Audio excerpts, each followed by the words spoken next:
Aloha and good morning to everyone this morning. Mahalo, whakatai.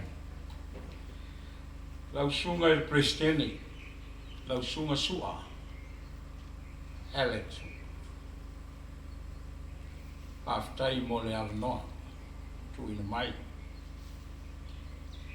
Whate ia nafi le fiafi po te ale, ima ia ua, o le ono.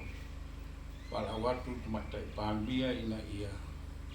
Whai ona o ngaina se launga o le malo ai mai se tātou whaka. Ona o ia ina i tuatungia le maalfia.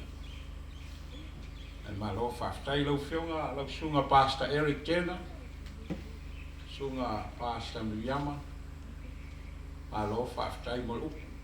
Ai mai se, a wonderful message this morning. Lau whionga il whatama o le sosi, whawhawhine whatama,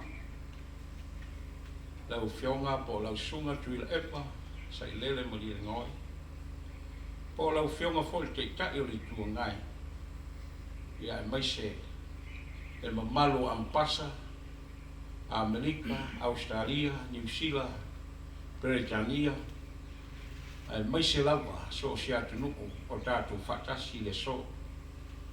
Whatarofa atu fo i le mamalu o le pulenga la sosi. O lo lātou whafoina le nei whamoimoe tāua. Whatarofa i whaurulunga o matanga renga. O whai masui wa aia o le tātou malo i le nei tai au fo. Ia mai se fo i le mamalu o Samoa. E le toe upuia le tai ao o uma na e asa saina mamalu le tai ao sua. E le toe whasiri la se leo wa lea ua e whata oto le alafua. Ia e maisi o le nei tai ao ma le tātou maftanga. E ui ina usu mai ma maleifu mai ia le fionga le whata maa e maisi ampasa ma tātou atinu o il malu ulu le tai ao. Ia sa tuli mai lava le afalfa. Ia peita, ia ua whasa moa foli tātou afalfa. Ia lea ua, me simita ua, o tau si sila te whata māma le mista, na mua mai a i tātou whaliira, ui o lea. Ia whaafitai, ia ai o le ātau whai atu. Ia se upu pupu lava, o le tātou whaala putonga. Ia e mai se foi le tātou o fia.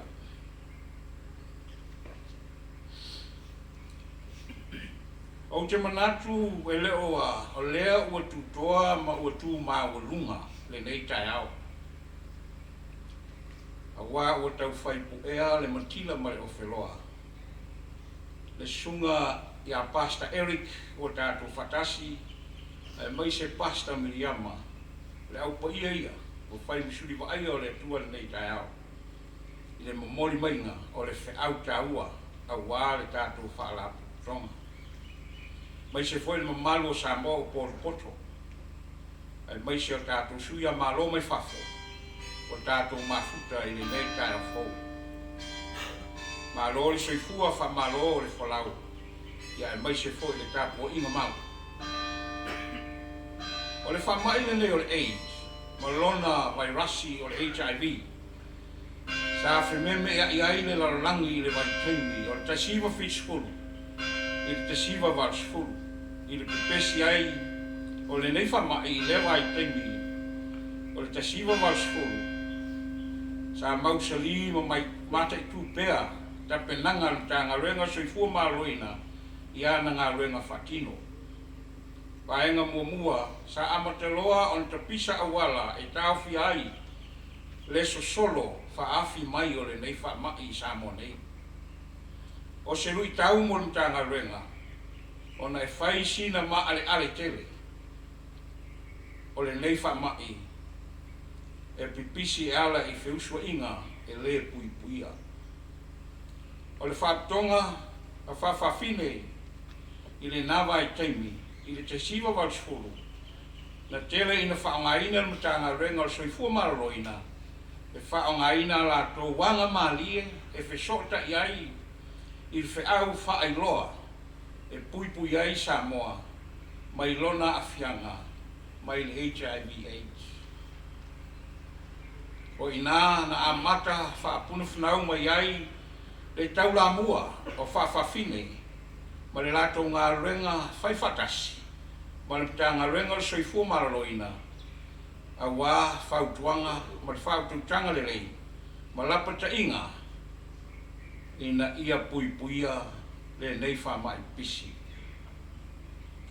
E mai tauina sa whaasolo mai ei lava whapena se iho o ina amata whailoa ala tau taleni i whaafiafianga ese mo le mai moa le atunuu lea i ai ala tau tauwanga tau sala whawhawhine wa ilonga i nei po le misa moa whawhawhine pēti.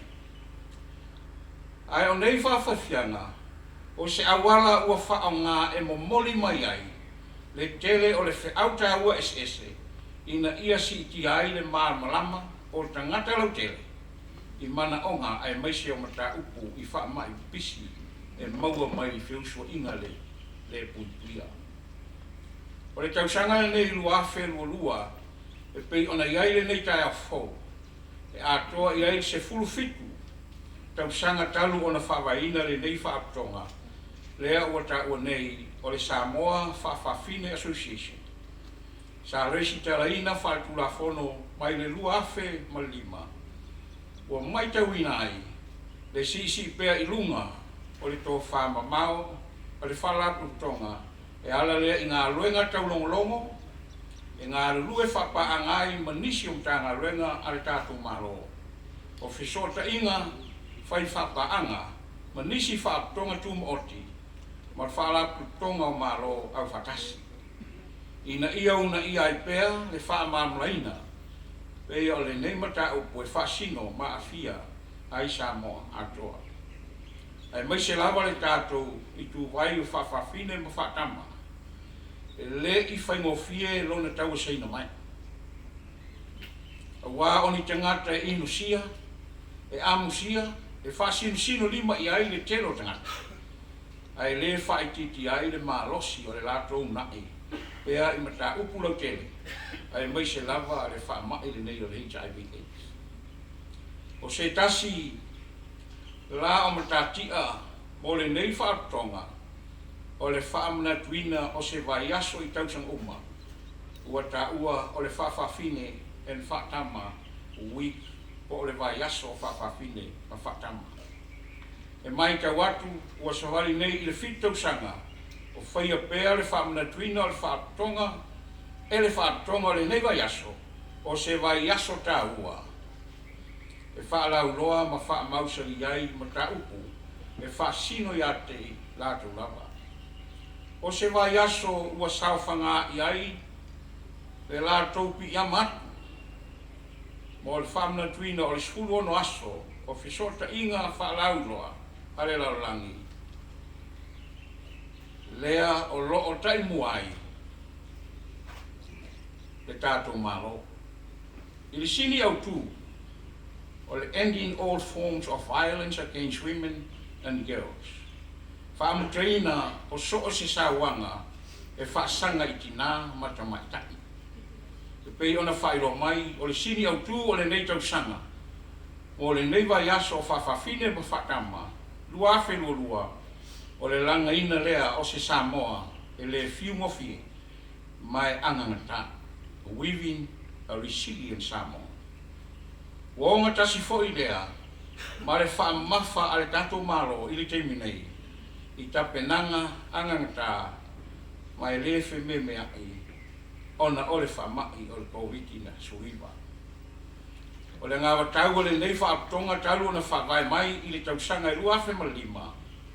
O le mauti noa e puipuia a mana ia ma whataua ina i a tau a so se tangata soifua e au fiai ma whawhawhine ma whatama. O le ala foi lea ua whaawawai pea ngā roenga whatino a le nei whaapitonga i le nei tausanga a wā o lana lea pito la au. O le tapisa ina o anga o whisota inga mo le Soifua Maloloina puipuia ma le saunga le mu o na sui. A inga ma wō ai maise le atu nupele o Samoa.